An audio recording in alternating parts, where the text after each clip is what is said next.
Let me tell you the thing nobody seems to have figured out in 30 years of watching this show. Phoebe Buffay survived homelessness as a teenager. She mugged people with a pipe to eat. Phoebe, you used to mug people? A pimp once spit in her mouth, and every single time she mentions any of this on screen, one of the most beloved laugh tracks in television history kicks in right on cue. I've had Friends playing in my living room since I was about 11 years old. I know every joke. I know the lines before the characters say them, and it took me until my late 20s to realize that the audience laughing at Phoebe's backstory was exactly what she wanted us to do. That's the whole game. And once you see it, you genuinely can't unsee it. Here's what I want to do today. I want to show you what Phoebe is actually doing every time she acts weird, and then I want to show you the one moment she finally stopped, and why that moment changes everything about how the show ends. The standard read on Phoebe is that she's the quirky one, the free spirit, the girl who runs through Central Park like a startled ostrich, sings songs about her own cat's liver failure, and genuinely believes in psychics. And yeah, on the surface, that's all true. But here's the thing about people who grew up the way she did. People who survive homelessness as teenagers are not oblivious.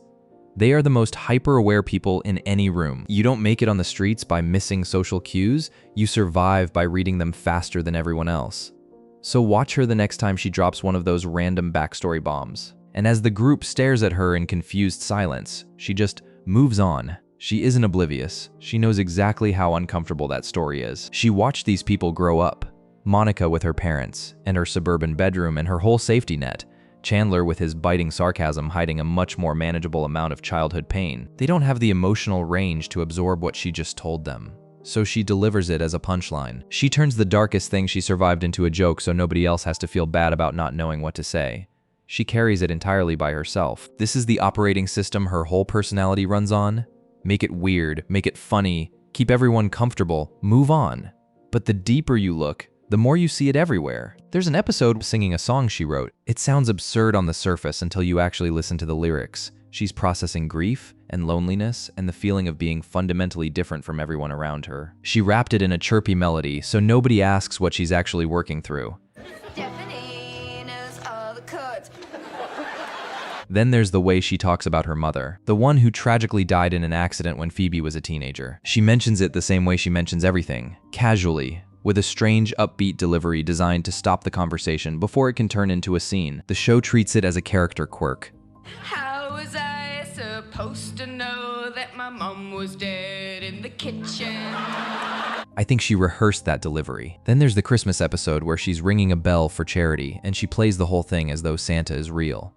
Long past the age when anyone could believably believe that. What looks like naive sentimentality is actually something more specific. She's protecting the magic deliberately because she knows exactly what the world looks like without it. Here's where it gets more interesting. Ross, her actual foil in this show, which I don't think anyone talks about enough, once showed up at her apartment with literal visual aids to argue her into accepting evolution. He brings charts. He gets furious.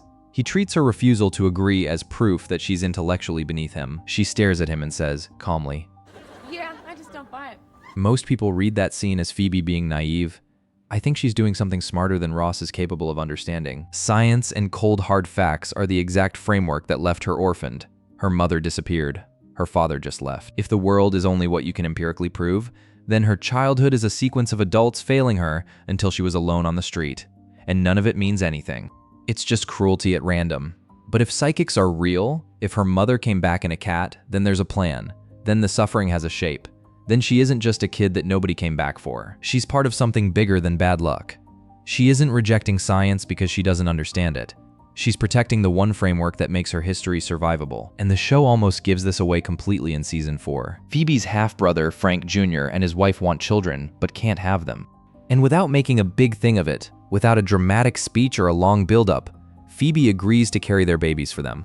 They want me to grow it for them in my uterus. Think about what that actually means. This is a woman whose entire family history is people leaving. Her mother made a permanent choice to go. Her father walked out and built a different life somewhere else. She grew up knowing in her bones what it feels like to be the kid that nobody came back for. And when she finally finds a sibling, actual blood, her instinct isn't to protect herself. It's to make sure he doesn't have to know that feeling too. She carries the triplets for 9 months.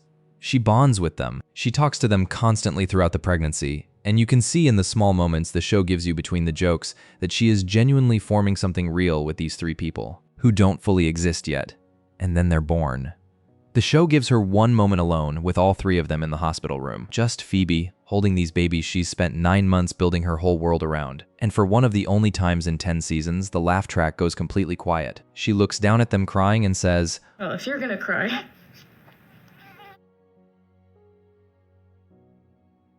3 pieces of herself. No negotiation. No asking for anything in return.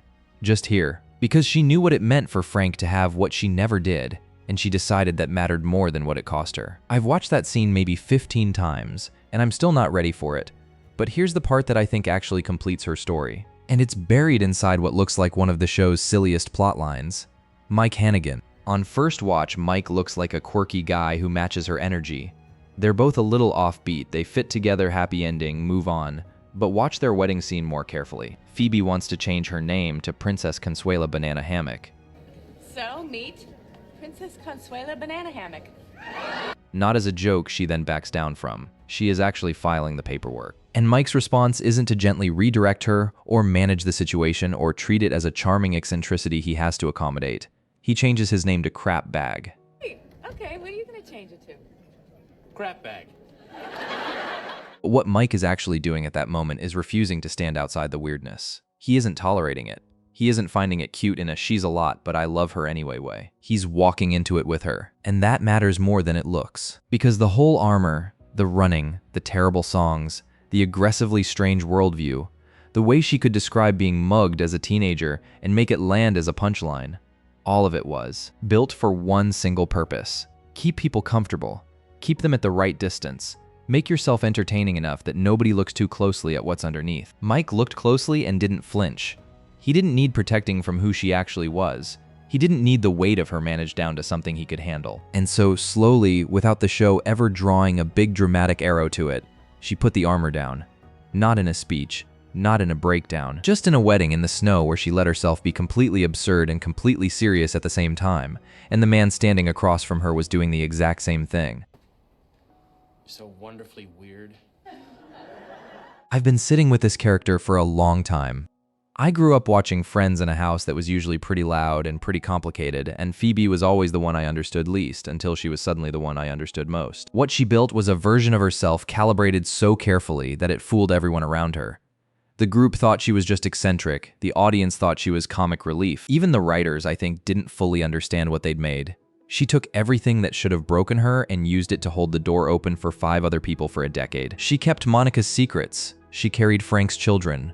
She absorbed years of casual dismissal from Ross without ever once weaponizing what she'd actually survived. That is not the quirky friend. That is the toughest person in the building. And here's the full circle I want to leave you with. The laugh track was always the joke, just not the one we thought.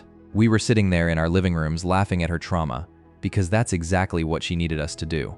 She had the whole audience playing their part perfectly. For 30 years, Phoebe Buffay was in complete control of exactly how much of herself we were allowed to see. The armor worked. If you want more of these characters you've watched your whole life who turned out to be doing something completely different than you thought, I do one of these every week, so make sure to subscribe.